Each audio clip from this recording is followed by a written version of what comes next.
नमस्कार दोस्तों, आज का हमारा टॉपिक है ऋग्वेदिक काल। ऋग्वेदिक काल के बारे में आज हम देखेंगे। पिछले जो हमारा टॉपिक था वे था वैदिक काल। वैदिक काल के बारे में हमने देखा कि लगभग 1500 से लेकर 600 ईसा पूर्व तक का जो काल था वह वैदिक काल था और इसकी जानकारी हमें वेदों से मिलती है, जिसके कारण इसका नाम हमने वैदिक काल यहाँ पर देखा गया। सामान्यतः हमने देखा कि वैदिक काल दो भागों में विभक्त था, एक था ऋग्वेदिक काल और एक था उत्तर वैदिक काल। ऋग्वेदिक काल इसका जो पहला भाग है लगभग 1500 से 1000 बीसी या 1000 ईसा पूर्व तक का जो काल है वह ऋग्वेदिक काल है। तो इस ऋग्वेदिक काल के बारे में आज हम जानेंगे। वैदिक काल वाला जो पिछला वीडियो था आप एक बार उसको जरूर देखिए, क्योंकि उसमें हमने चारों वेदों के बारे में जाना, उसके कौन कौन से आरण्यक ब्राह्मण ग्रंथ है, इसके अलावा उसमें कितने सूक्त हैं, उसके अध्येता कौन है, वहां के उसके उपवेद कौन कौन से, इन सभी चीजों के बारे में देखा। तो एक बार आप उसको जरूर देखिए। इसके पश्चात आप ऋग्वेदिक काल वाले इस वीडियो को देखिए। तो शुरू करते हैं हम ऋग्वेदिक काल को। जब हम ऋग्वेदिक काल की बात करते हैं तो ऋग्वेदिक काल इसका सामान्यतः नाम ऋग्वेदिक और यहाँ पर एक और इसका नाम मिलता है जो कि है पूर्व वैदिक काल। ऋग्वेदिक काल जब हम पढ़ेंगे या इसके बारे में जब हम अध्ययन करते हैं तो चूंकि इसकी संपूर्ण जानकारी ऋग्वेद से मिलती है, इसी कारण इस काल को ऋग्वेदिक काल के नाम से भी जाना जाता है।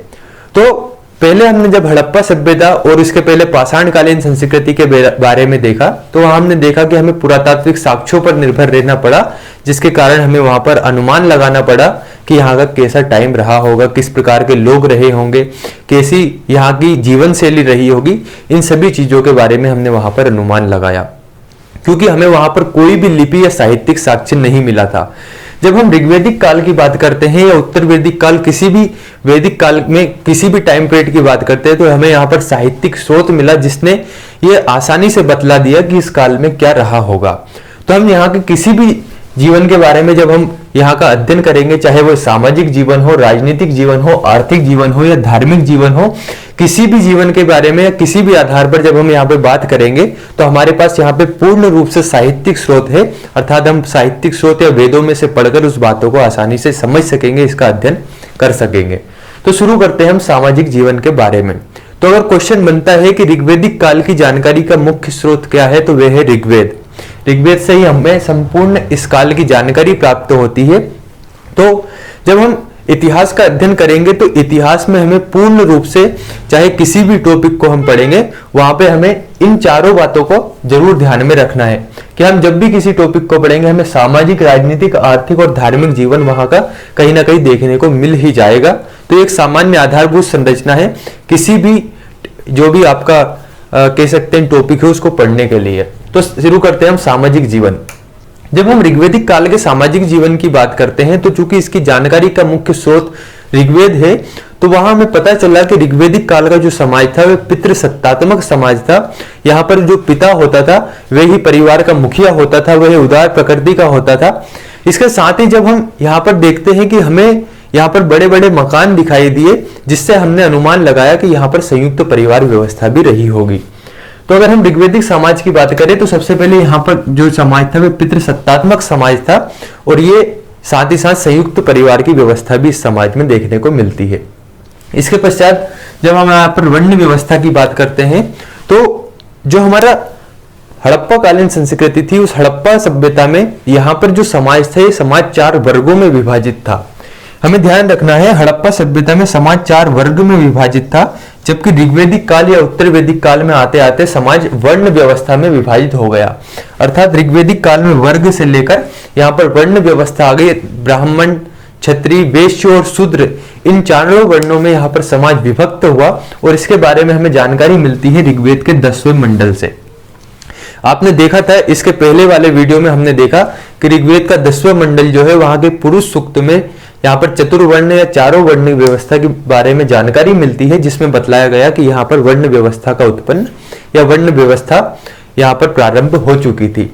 वहीं अगर हम यहाँ की वर्ण व्यवस्था की बात करें तो वर्ण व्यवस्था यहाँ पर कर्म आधारित थी, पैसे पर आधारित कर्म व्यवस्था या वर्ण व्यवस्था थी। इसका क्या तात्पर्य है, तो यहाँ पर एक ऋग्वेद के 9वें मंडल में एक बात भी यहाँ पर प्रचलित है। उसमें एक छात्र कहता है कि मैं कवि हूँ, मेरे पिता चिकित्सक है और मेरी माता अनाज पीसती है, जबकि हम साथ में यहाँ पर शाम को या कह सकते हैं हम साथ में बैठकर एक साथ भोजन करते हैं। इसका तात्पर्य ये हुआ कि यहाँ पर अलग अलग कार्य करने वाले व्यक्ति है और ये अलग अलग कार्य करते हैं, जिसके कारण इनको अलग अलग कार्य के आधार पर हम इसके अलग अलग वर्ण देख सकते हैं। क्योंकि एक कवि था, एक यहाँ पर चिकित्सक था, एक यहाँ पर अनाज पीसते हैं, तो इस आधार पर इनका वर्ण अलग अलग है, किंतु ये एक साथ भोजन यहाँ पर करते हैं। इसका तात्पर्य ये है कि यहाँ पर वर्ण व्यवस्था थी, लेकिन वर्ण व्यवस्था में कोई भी भेदभाव नहीं था। तो इस आधार पर यहाँ पर कर्म आधारित वर्ण व्यवस्था थी। और कर्म आधारित का एक और तात्पर्य है कि यहाँ पर मान लीजिए कोई हो सकता है क्षत्रिय वर्ग में यहाँ पर जन्म लेता है, लेकिन अगर वह शिक्षा या शास्त्र का कार्य करता है तो वह अपने कर्म के आधार पर, वह जब शिक्षा या शास्त्र का कार्य कर रहा होता है तो वह अपना वर्ण यहाँ पर बदल सकता है और वह पुरोहित वर्ग में गिना जाने लगता है। तो इस प्रकार से यहाँ पर कर्म को बदलकर वर्ण व्यवस्था को बदला जा सकता था, अर्थात यहाँ पर जिस तरीके का कार्य करता था उसी वर्ण व्यवस्था का यहाँ पर माना जाता था। तो कर्म आधारित वर्ण व्यवस्था थी आपके ऋग्वैदिक समाज में। उसके पश्चात यहाँ की जो समाज की सबसे छोटी इकाई होती थी वह होती थी कुल, या इसे ही परिवार कहा जाता था। ये ध्यान रखना है कि ऋग्वैदिक समाज की सबसे छोटी इकाई क्या थी, तो वह थी कुल, और जो कुल का मुखिया होता था उसे कुलपा या कुलप कहा जाता था। क्वेश्चन बनता है कि ऋग्वैदिक समाज की सबसे छोटी इकाई क्या थी, तो वह कुल थी। इसके साथ ही यहाँ पर दास प्रथा का भी प्रचलन था, लेकिन दास प्रथा इतनी प्रभावी नहीं थी जितनी हम और अन्य समाज में देखने को मिलेगी। यहाँ पर दास प्रथा थी लेकिन इतना प्रचलन नहीं था जितना हम अन्य समाज में, जब हम और इतिहास के बारे में पढ़ेंगे तो वहां पे हम दास प्रथा के बारे में भी पढ़ेंगे, लेकिन दास प्रथा का इतना प्रचलन नहीं था जितना अन्य जगह पर देखने को मिलता है। अगर क्वेश्चन बनता है कि ऋग्वैदिक समाज में दास प्रथा का प्रचलन था अथवा नहीं, तो यहाँ पर दास प्रथा का प्रचलन था। एक बात को ध्यान रखना है कि ऋग्वेद में हमें दस्यु हत्या, ऋग्वेद में दस्यु हत्या का अधिकतम उल्लेख किया गया है, जबकि दास हत्या का नहीं। तो अगर क्वेश्चन बनता है कि ऋग्वेद में दास हत्या का प्रचलन था अथवा नहीं, तो वहां पर दास हत्या का प्रचलन नहीं था, अपितु दस्यु हत्या का प्रचलन था। इसके पश्चात यहाँ की हम स्त्रियों के बारे में बात करें तो यहाँ की स्त्रियों की दशा अच्छी थी, साथ ही स्त्रियों को उपनयन संस्कार का अधिकार था, उन्हें शिक्षा ग्रहण करने का अधिकार था, वह यज्ञ में भाग ले सकती थी। इसके साथ ही साथ यहाँ पर नियोग प्रथा का भी प्रचलन था। नियोग प्रथा में होता क्या था, यहाँ पर जब किसी व्यक्ति, जो औरत होती थी, किसी भी औरत के पति की जब यहाँ पर मृत्यु हो जाती थी तो मृत्यु के पश्चात वह अपने देवर से यहाँ पर शादी कर सकती थी, उसे नियोग प्रथा कहा जाता था। वहीं यहाँ पर पुनर्विवाह का भी प्रचलन था। इसके साथ ही साथ यहाँ पर हमें कुछ भी ऐसी कुरीतियां देखने को नहीं मिलती, जैसे कि दहेज प्रथा, बाल विवाह आदि यहाँ पर कुरीतियां नहीं थी। वहीं हमें इस काल में जब हम सामाजिक जीवन की बात करते हैं तो कुछ विदुषियों के बारे में भी जानकारी मिलती है।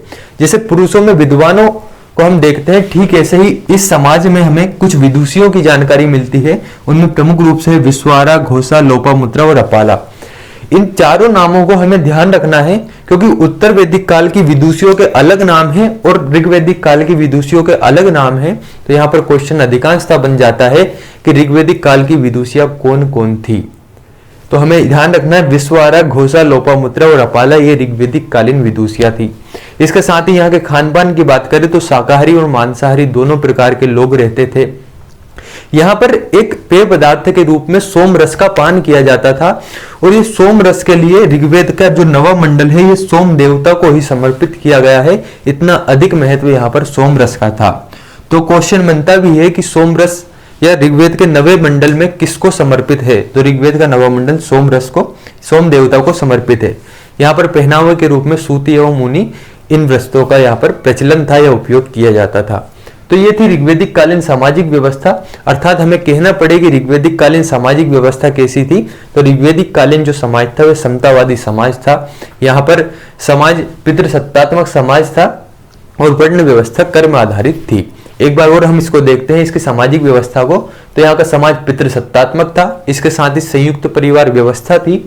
वर्ण व्यवस्था का जो प्रचलन है या उसका जो हमें उल्लेख मिलता है ये ऋग्वेद के 10वें मंडल में मिलता है, जिसका पुरुष सूक्त में बताया जाता है कि यहाँ पर वर्ण व्यवस्था प्रचलित थी और वर्ण व्यवस्था कर्म आधारित थी, अर्थात कर्म को बदलकर वर्ण भी बदला जा सकता था। समाज की सबसे छोटी इकाई कुल या परिवार होती थी। दास प्रथा का प्रचलन था। स्त्रियों की दशा अच्छी थी, उन्हें उपनयन, संस्कार, शिक्षा आदि का अधिकार होता था। यज्ञ में स्त्रियां भाग लेती थी। इसके साथ ही पुनर्विवाह और नियोग प्रथा का भी यहाँ पर प्रचलन होता था। बाल विवाह एवं दहेज प्रथा जैसी कुरीतियां नहीं थी। कुछ विदुषियों की जानकारी मिलती है, जैसे विश्वारा, घोषा, लोपामुद्रा और अपाला। ये सभी यहाँ के सामाजिक जीवन के बारे में बातें कही गई है। सामाजिक जीवन के पश्चात अब हम देखते हैं इसका राजनीतिक जीवन, कि यहाँ का पॉलिटिकल सिस्टम किस प्रकार का था। जब ऋग्वैदिक कालीन समाज की या यहाँ के राजनीतिक जीवन की बात करते हैं, तो चूंकि यहाँ का जो लोग थे ये पशुपालन या पशुपालक वर्ग से संबंध रखते थे, अर्थात जब ये पशुओं को पालते थे, खानाबदोश जीवन जीते थे, तो जिसके कारण इनका जो रहन सहन था या इनका जो रहना था वह था कबीलाई संरचना पर आधारित, अर्थात ये कबीलों में रहते थे और इन कबीलों के जो मुखिया होते थे उन्हें राजा या सरदार कहा जाता था। तो अगर ऋग्वैदिक कालीन समाज की या राजनीतिक व्यवस्था की बात करें तो कबीलाई संरचना पर आधारित समाज था। वहीं यहाँ की प्रशासनिक व्यवस्था की बात करें तो प्रशासन में यहाँ की सबसे छोटी इकाई अभी हमने देखा, इसकी सबसे छोटी इकाई थी कुल। तो कुल के मुखिया को कहा जाता था कुलप या कुलपा। कुल से बड़ी इकाई होती थी ग्राम, ग्राम के मुखिया को कहा जाता था ग्रामीणी। उससे बड़ी इकाई थी विष, विष के मुखिया को कहा जाता था विषपति। और इस विष से बड़ी इकाई होती थी जन, और जन के मुखिया को कहा जाता था जनश्य गोपा। अधिकतर क्वेश्चन बनता है कि कुल का मुखिया क्या कहलाता था, विष का मुखिया क्या कहलाता था, ग्राम का मुखिया क्या कहलाता था, या ऋग्वैदिक काल की प्रशासनिक इकाइयां कौन कौन सी थी। अब थोड़ा सा इसको समझते हैं कि कुल, ग्राम, विष, जन किस प्रकार से यहाँ पर बने होंगे। तो देखिए हुआ क्या कि ऋग्वैदिक कालीन जो समाज था ये पशुपालन वर्ग वाला समाज था। यहाँ पर पशुपालन ही मुख्य व्यवसाय होता था, पशु को पालकर ही अपना जीवन यापन करते थे। तो प्रारंभ में क्या हुआ, हमने देखा कि मध्य एशिया से यहाँ पर आर्य लोग आए। तो ये चूंकि कबीले पद्धति पर आधारित थे, पशुओं को चराते थे, जिसके कारण इनका स्थायी निवास या कह सकते हैं एक स्थान पर रहना उचित इनको भी नहीं लगा और ये दूर दूर ही निवास करते थे। तो मान लीजिए इस प्रकार से दूर दूर निवास करते थे। तो होता क्या था, पशुपालक वर्ग था, तो पशुपालन के लिए इन्हें चारागाह की भी आवश्यकता होती थी। तो ये जो अपने गाय या पशु थे उनको चराने के लिए कहीं जंगल में भी जाते थे। तो जब ये अपने मकानों से, क्योंकि इनके जो कबीले थे ये अलग अलग मकानों में, अलग अलग घरों में रहते थे और एक एक कबीला अलग अलग स्थान पर यहाँ पर स्थापित था, तो दूर दूर रहते थे। और ये पशुओं को चराने के, घर का जो मुखिया था पशुओं को चराने के लिए यहाँ पर चारागाह या जंगल में जाता था। तब होता क्या था, जब ये चारागाह में जाते थे तो चूंकि दूर दूर रहने के कारण इनके परिवार में जो कह सकते हैं यहाँ पर सदस्य थे, सदस्यों की संख्या तो कम ही होती थी। तो इनके परिवार में सदस्यों की संख्या कम होने से यहाँ पर कोई भी जानवर आता था और इसके हो सकते बच्चे को, या यहाँ पर हो सकता है मुखिया की जो पत्नी है, इनको किसी को भी चोट पहुंचा जाता था या बच्चे को उठाकर ले जाता थी। ऐसी समस्या यहाँ पर उभर कर सामने आने लगी। तो हुआ क्या कि जैसे स्वाभाविक सी बात है, यहाँ पर अगर किसी पशु को चराने के लिए बहुत से कबीले के लोग एक साथ यहाँ पर जाएंगे किसी भी जंगल में, तो वहां पर मित्रता होना स्वाभाविक है। तो ऐसी स्थिति में जब वहां पर उदासी से मन यहाँ पर लगने लगे व्यक्तियों के, तो यहाँ पर क्वेश्चन भी उठने लगा कि भाई कारण क्या है कि ये उदास है। तो ऐसी स्थिति में सभी के मत हो सकता है यहाँ पर बातचीत होना प्रारंभ हुई कि ऐसी ऐसी स्थिति है कि हम यहाँ पर चारागाह के लिए पशुओं को लाते हैं और वहां पर जंगल से कोई जानवर यहाँ पर बच्चों को उठा ले जा रहा है, घर वालों को चोट पहुंचा रहा है। तो ऐसी स्थिति में यहाँ पर इन्होंने सोचा कि क्यों ना हम पास पास रहने लगे, तो हो सकता है जनसंख्या अधिक होने के कारण यहाँ पर जानवरों के खतरे से बचा जा सके।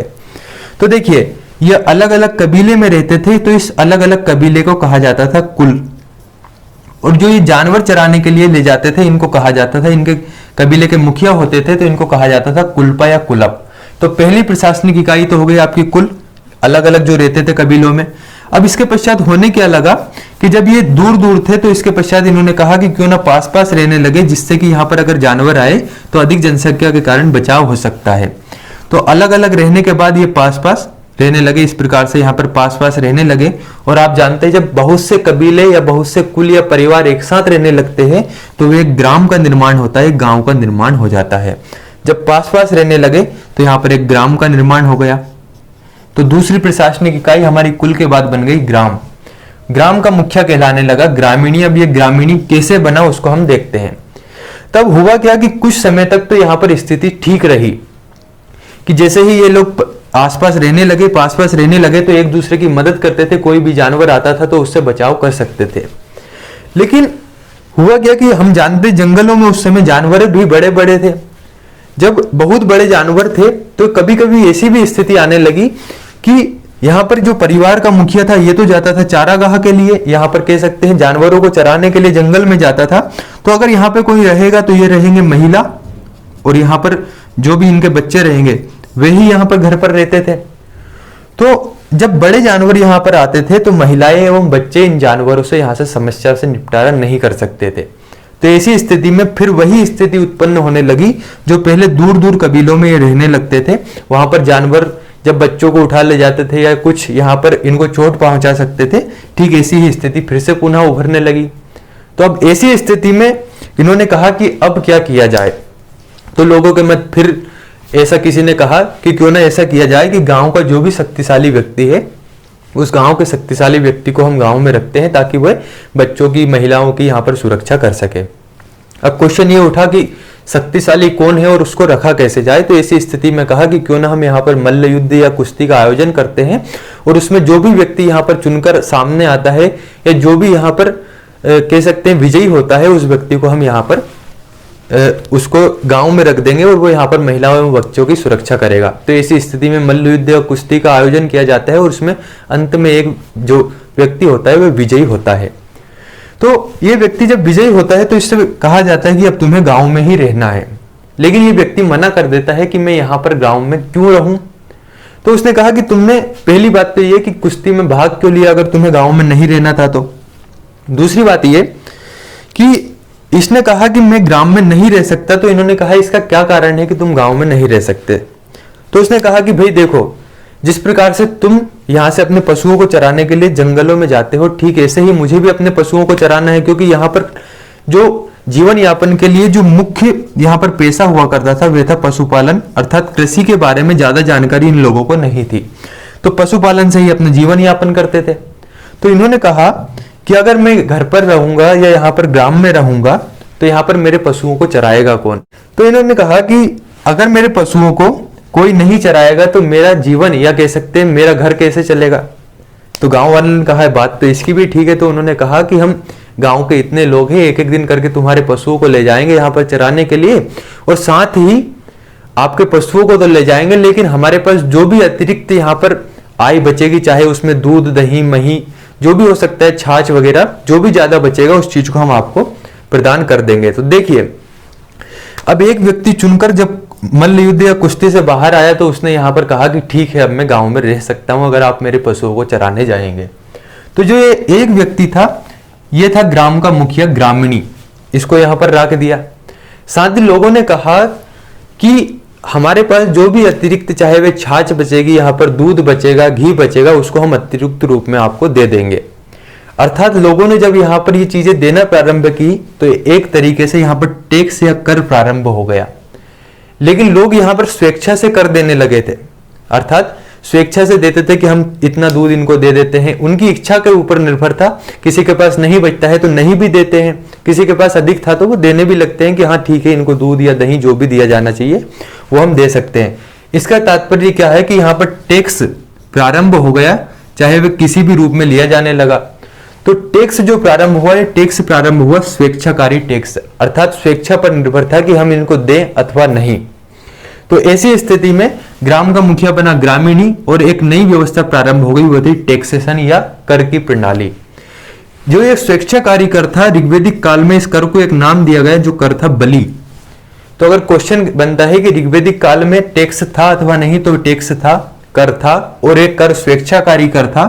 साथ ही साथ अगर क्वेश्चन बनता है कि ऋग्वैदिक कालीन जो कर था वे अनिवार्य था अथवा स्वेच्छाकारी, तो स्वेच्छाकारी कर था, इच्छा पर निर्भर था कि देना है अथवा नहीं। और इस कर को किस नाम से जाना जाता था, तो वह था बलि। बलि नाम का यहाँ पर कर दिया जाता था। अब भाई जब इसके जानवरों को चराया जाता था दूसरे व्यक्तियों द्वारा, तो इसके पास आमदनी अधिक बढ़ने लगी, क्योंकि गांव वाले भी इसको कहीं ना कहीं कुछ ना कुछ चीजें देते रहते थे। तो इसको कहीं ना कहीं एक लालच आया कि अगर एक गांव से मेरे पास इतनी सारी चीजें आ सकती है तो क्यों ना मैं दूसरे ग्राम पर आक्रमण कर दूं।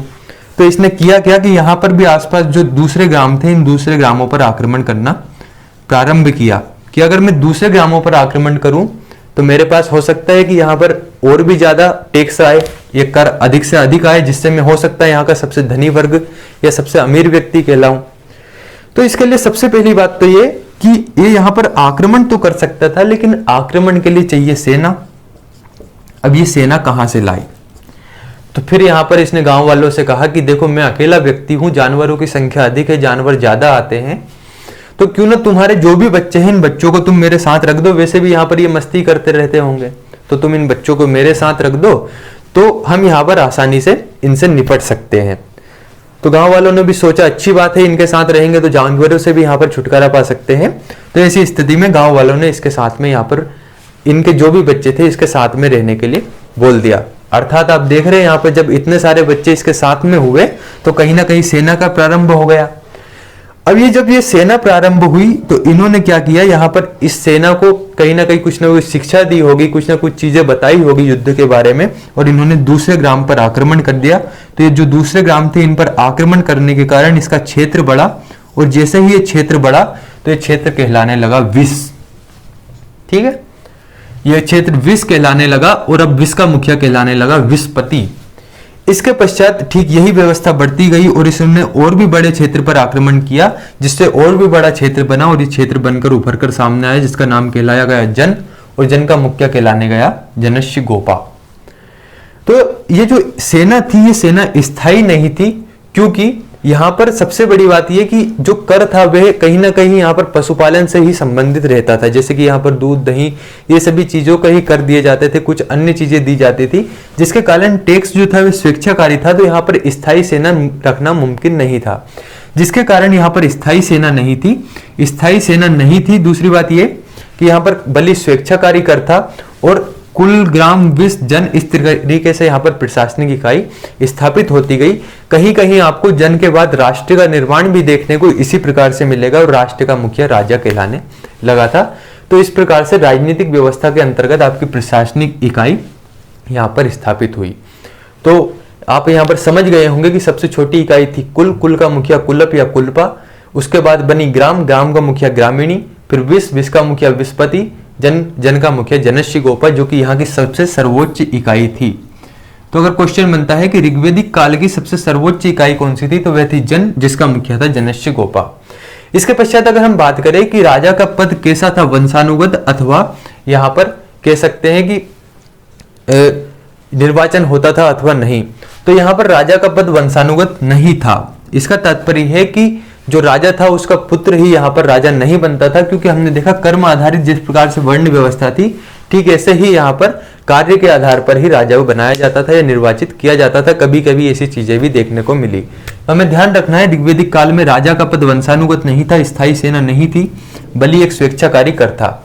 अगला है यहाँ के न्यायाधिकारी की बात करें तो न्यायाधिकारी था, इसका कहीं भी ऋग्वैदिक काल में हमें उल्लेख नहीं मिलता है।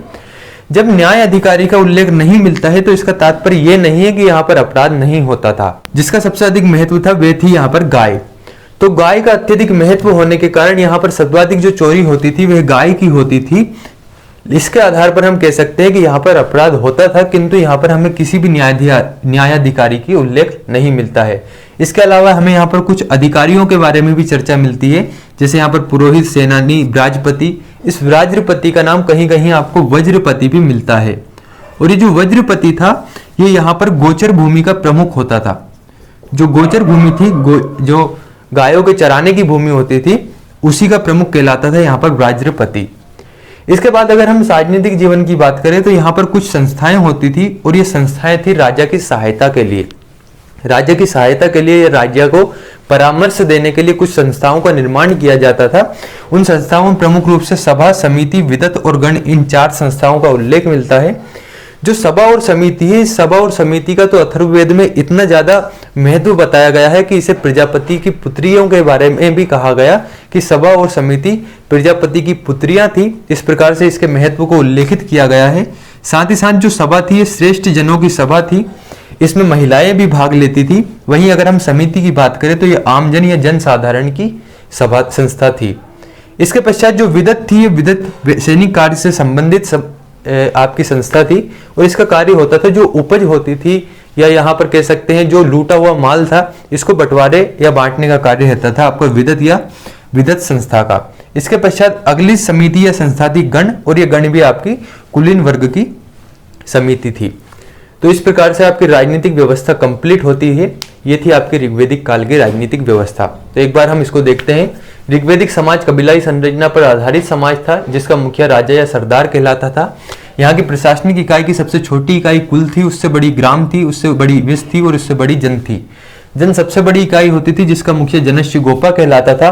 राजा का पद वंशानुगत नहीं था। इसके साथ ही यहाँ पर स्थायी सेना का महत्व नहीं था या स्थायी सेना नहीं रखी जाती थी, बल्कि एक स्वेच्छाकारी कर था।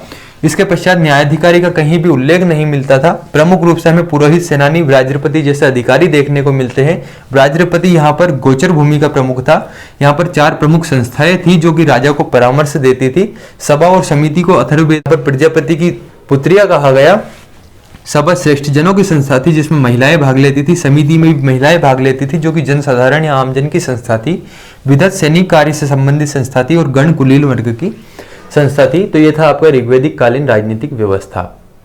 आगे की ओर हम देखते हैं ऋग्वैदिक काल की आर्थिक जीवन, यानी कि यहाँ का इकोनॉमिकल या इकोनॉमिक सिस्टम या इकोनॉमिक लाइफ कैसी थी। तो अगर हम ऋग्वैदिक काल के अर्थव्यवस्था की बात करें तो अर्थव्यवस्था का जो मुख्य आधार था वह था यहाँ पर पशुपालन। अभी हमने देखा यहाँ पर पशुपालन ही मुख्य यहाँ का आधार था।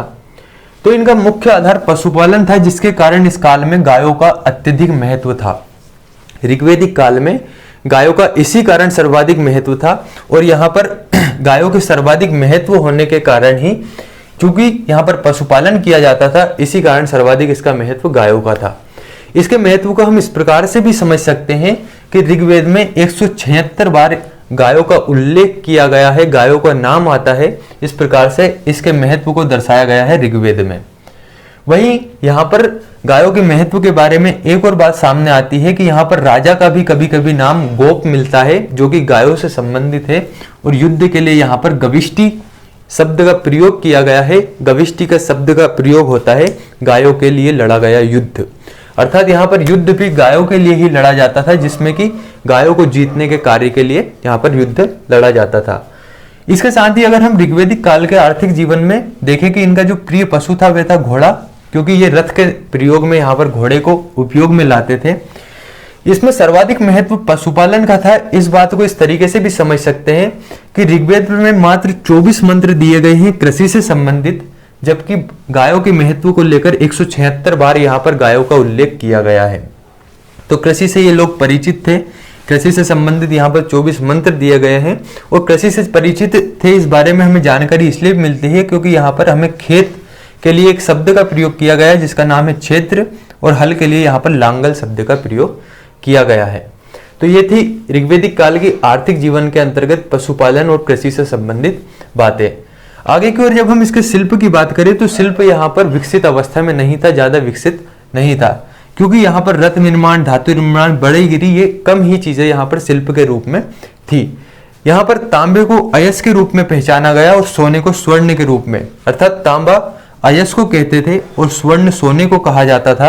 वहीं व्यापार की बात करें तो व्यापार इस काल में सीमित था, ज्यादा व्यापार नहीं था। जैसे चूंकि एक ग्रामीण सभ्यता थी, ग्रामीण संस्कृति थी और ग्रामीण संस्कृति में व्यापार वाणिज्य इतना विकसित नहीं था, सीमित ही रहता था। वहीं यहाँ पर जो व्यापारी होते थे इन व्यापारियों को पणी कहा जाता था। इस काल में मुद्रा का प्रचलन देखने को नहीं मिलता है, लेकिन कहीं कहीं हमें निष्क और शतमान का प्रयोग देखने को मिलता है। निष्क 7 लड़ियों वाला सोने का हार होता था, वहीं शतमान इन चीजों का प्रयोग ऋग्वैदिक काल की आर्थिक व्यवस्था में मिलता है। तो अगर हम ऋग्वैदिक काल के आर्थिक जीवन को एक बार और देखें तो यहाँ का पशुपालन इसका मुख्य आधार था, गायों का सर्वाधिक महत्व था। क्वेश्चन बनता है ऋग्वेद में 176 या कह सकते हैं ऋग्वेद में गायों का उल्लेख कितनी बार किया गया, तो 176 बार। राजा के लिए किस शब्द का प्रयोग किया गया, तो गोप। युद्ध के लिए गविष्टि। वहीं गाय को एक शब्द और कहा गया था अगन्या। अगन्या का अर्थ होता है ना मारे जाने योग्य। तो यहाँ पर गायों को अगन्या शब्द से भी प्रयोग किया गया। घोड़े का प्रयोग करते थे रथ के रूप में या रथ के लिए। कृषि से ये लोग परिचित थे, लेकिन कृषि इतनी विकसित अवस्था में नहीं थी। 24 मंत्र मात्र दिए गए हैं कृषि से संबंधित। खेत के लिए क्षेत्र शब्द का प्रयोग किया गया है, वहीं हल के लिए लांगल शब्द का प्रयोग किया गया। शिल्प यहाँ पर विकसित ज्यादा नहीं था। तांबे के लिए अयस शब्द का प्रयोग हुआ है, सोने के लिए सुवर्ण। व्यापार सीमित था। यहाँ पर व्यापारी को पणी कहा जाता था और मुद्रा का प्रचलन देखने को नहीं मिलता। यहाँ पर व्यापार वस्तु विनिमय आधारित था, लेकिन कहीं कहीं आपको निष्क और शतमान का प्रयोग देखने को मिलेगा। ये थी आपकी ऋग्वैदिक काल की सामाजिक आर्थिक व्यवस्था। आगे की ओर बात करते हैं ऋग्वैदिक काल के धार्मिक जीवन की ओर। तो देखिए, जैसे हमने हड़प्पा सभ्यता के धर्म के बारे में अनुमान लगाया था, क्योंकि पुरातात्विक साक्ष्य ही मिले थे, लिपि को पढ़ नहीं सके थे। लेकिन ऋग्वेद में यहाँ के धार्मिक जीवन की पूर्ण जानकारी मिलती है कि कैसा यहाँ का धार्मिक जीवन था। जब हम यहाँ के धर्म की बात करते हैं तो इन्होंने हुआ क्या कि जो बातें इनको समझ में आई वहां तो इन्होंने चीजों को समझा, लेकिन जिन बातों को ये समझ नहीं सके वहां पर इन्होंने प्रकृति का देवीकरण कर दिया। जैसे सूर्य, अग्नि, पृथ्वी, ये चीजें क्या थी, इन चीजों का इनको अनुमान नहीं था, इनको ज्ञान नहीं था, ये चीजें क्या हैं इनके बारे में समझ नहीं सके, जिसके कारण इन्होंने प्रकृति का देवीकरण कर दिया। अर्थात ये प्रकृति पूजक लोग थे और बहुदेववादी थे। ये प्रकृति को पूजते थे, इसके साथ ही साथ बहुदेववादी अर्थात एक से अधिक देवताओं को यहाँ पर ये मानते थे। इनके कुछ प्रमुख देवता है जहां से क्वेश्चन बनते हैं, इनको हमें ध्यान रखना है, नोटबुक में उतारना है। इनका सबसे प्रिय देवता था इंद्र। सबसे प्रिय देवता में इंद्र गिने जाते हैं। इंद्र को यहाँ पर पुरंदर भी कहा गया है। पुरंदर का अर्थ होता है किले का भंजक या किले को तोड़ने वाला, तो इंद्र को पुरंदर कहा गया है। और ऋग्वेद में इंद्र से संबंधित 250 सूक्त या सूत्र भी दिए गए हैं। इसे युद्ध का देवता कहा जाता है। कहीं कहीं आपको वर्षा का देवता के रूप में भी उल्लेख मिलता है। तो क्वेश्चन बनता है कि ऋग्वेद में इंद्र को क्या कहा गया, तो पहला पुरंदर। ऋग्वेद में कितने सूक्त दिए गए इंद्र से संबंधित? 250। युद्ध का देवता किसे कहा गया, तो इंद्र को। अगले प्रमुख देवता थे अग्नि। अग्नि कहे जाते थे पुरोहितों के देवता, जिन्हें ऋग्वेद में 200 सूक्त दिए गए हैं। ये मनुष्य और देवताओं के बीच में मध्यस्थता का कार्य करते थे, जिन्हें कहा जाता था अग्नि देवता। आगे की ओर थे वरुण देवता। वरुण देवता जिन्हें ऋतस्य गोपा कहा जाता है, और ऋतस्य से आप समझ गए होंगे कि वर्षा के प्रमुख देवता के रूप में अगर किसी को पहचाना जाता था तो वे थे आपके वरुण देवता। वही मित्र कहलाते थे उगता सूर्य के संबंधित देवता। जो देवी सविता थी, देवी सविता कहलाती थी चमकता सूर्य से संबंधित। वही यहाँ पर जो देवताएं थे, देवताओं का अधिक उल्लेख किया गया है, अर्थात यहाँ पर देवताओं की स्थिति अच्छी थी और यहाँ पर देवियों की स्थिति या कह सकते हैं देवियों का कम उल्लेख मिलता है। सामान्य रूप से हमें सविता, उषा, निशा, इन देवियों के बारे में उल्लेख मिलता है। पूषण यहाँ पर पशुओं के देवता थे। क्वेश्चन अधिकांशतः बना हुआ है कि पशुओं के देवता कौन थे, तो वे थे पूषण। वनस्पति के देवता सोम थे। अश्विन, इन्हें चिकित्सा के देवता कहा जाता था। तो इस प्रकार से क्वेश्चन बनते हैं कि ऋग्वैदिक कालीन देवताओं के बारे में बताइए। तो इंद्र किसके देवता थे, या चमकता सूर्य से संबंधित देवता, या देवी सविता थी। यहाँ पर ऋतस्य गोपा किसे कहा जाता था, तो वरुण को कहा जाता है। इस प्रकार से ये क्वेश्चन बने हुए हैं। इसके अलावा यहाँ पर देवताओं को कुछ भागों में विभक्त भी किया गया था।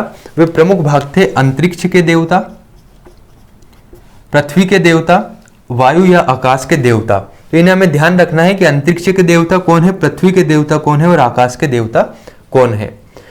तो अंतरिक्ष के देवता थे इंद्र, मारुत और रुद्र आदि। पृथ्वी के देवता थे अग्नि, सोम, पृथ्वी, बृहस्पति आदि। इसके अलावा वायु या आकाश के देवता थे सूर्य, वरुण, मित्र, विष्णु, उषा, सविता आदि। ये थे आपके अंतरिक्ष, पृथ्वी और वायु या आकाश के देवता। इन्हें ध्यान रखना है, यहाँ पर अधिकांशतः क्वेश्चन बनता है। इसके अलावा एक क्वेश्चन और ये बनता है कि इन तीनों में से सर्वाधिक देवता किस से संबंधित थे, तो वे थे आपके वायु या आकाश के देवता, जिसमें सर्वाधिक देवताओं का उल्लेख मिलता है। तो ये हुआ हमारा ऋग्वैदिक कालीन सामाजिक व्यवस्था। ऋग्वैदिक काल का सामाजिक जीवन, आर्थिक जीवन, राजनीतिक जीवन, इसके पश्चात धार्मिक जीवन, ये सभी कंप्लीट होता है। तो आज हमारा कंप्लीट हुआ ऋग्वैदिक काल। लगभग 1500 से लेकर 1000 BC तक का काल था ऋग्वैदिक काल। आगे के वीडियो में हम देखेंगे उत्तर वैदिक काल के बारे में। तो हमारा कंप्लीट हुआ ऋग्वैदिक काल। देखते हैं हम उत्तर वैदिक काल को। धन्यवाद।